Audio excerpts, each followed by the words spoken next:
फयाजुल हसन चौहान साहब हमारे साथ मौजूद हैं, उनसे बात करते हैं। फयाजुल हसन चौहान साहब, शेख रशीद साहब कहते हैं कि नवाज शरीफ का सियासत का वर्का फाड़ दिया जाए। मरियम नवाज कहती हैं कि चौथी दफा वजीर आजम बनने जा रहे हैं। आप क्या कहते हैं? बिस्मिल्लाहिर्रहमानिर्रहीम। वो एक मुहावरा बचपन में हम सुना करते थे, बिल्ली के खाद में छिछड़े, और एक मुहावरा है अहमकों की जन्नत में रहना और उल्लुओं की बहिश्त में रहना।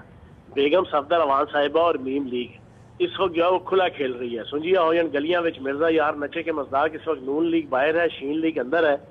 मीम लीग जो है वो अपने महमूद खान अचकजई और परवेज रशीद की आइडियालॉजी के, जो मोदी की और जिंदाल की और अजीत देओल की और मेजर गौरव आर्या की आइडियालॉजी है, उसके ऊपर चल रही है। और बुनियादी तौर पर ये सारा एक प्रेशर टैक्टिक्स है कि हुकूमत को, रियासत को मजबूर किया जाए कि बेगम सफदर अवान को बाहर भेजा जाए। यानी एक NRO है, उसको मांगने के लिए ये सारी लूट मार और ये सारी जनाब आपकी दबाव और ये सारी एक्टिविटीज हैं। लेकिन ये सफा फाड़ दें कि बेगम सफदर अवान साहिबा बाहर जाएंगी। और मैं पाकिस्तान की अदलिया से मुतालबा करूंगा कि इस बेगम सफदर अवान साहिबा की जमानत तो हुई थी कि अपने वालिद साहब की तमीदारी करने के लिए इन्होंने जमानत ली थी। जिस मकसद के लिए इनको जमानत दी गई थी वो तो मकसद पूरा नहीं किया। ये तो रियासत के खिलाफ, फौजी इदारों के खिलाफ, मुल्क के जमहूरी इदारों के खिलाफ जनाब ये एक्टिविटीज करने लगी हैं। तो मैं अदालत से बड़े अदब से रिक्वेस्ट करूंगा कि इनकी जमानत कैंसिल की जाए और इनको दोबारा जाना जो जिनको सजा हुई है उसको कंटिन्यू रखा जाए।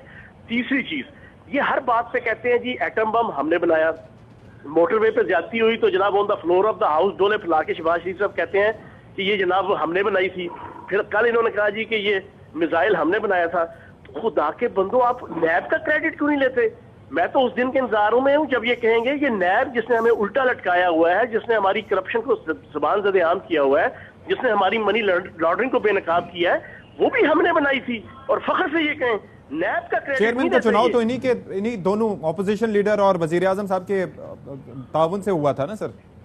मैं वही कह रहा हूँ ना, नैब का क्रेडिट नहीं लेते।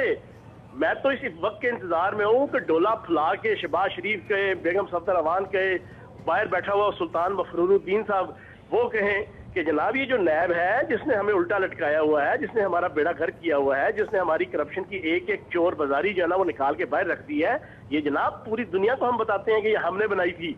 ऐसा तो कोई क्रेडिट नहीं ये लेते।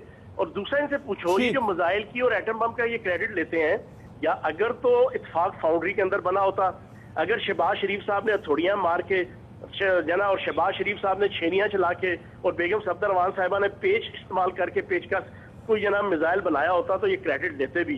वो पाक फौज के अफसरान थे, वो पाक फौज की सुपरविजन थी कि जिसकी वजह से ये बम भी बन गए, ये मिसाइल भी बन गए। इन जैसे निकम्मों से तो करप्शन बम बनता है। ये जो मिसाइल बनाते हैं ये तो मनी लॉन्ड्रिंग का मिसाइल बनाते हैं, ये तो अकरवा परवरी का मिसाइल बनाते हैं। ठीक है, बहुत शुक्रिया आपका फयाजुल हसन चौहान साहब ARY न्यूज से गुफ्तगू करने के लिए।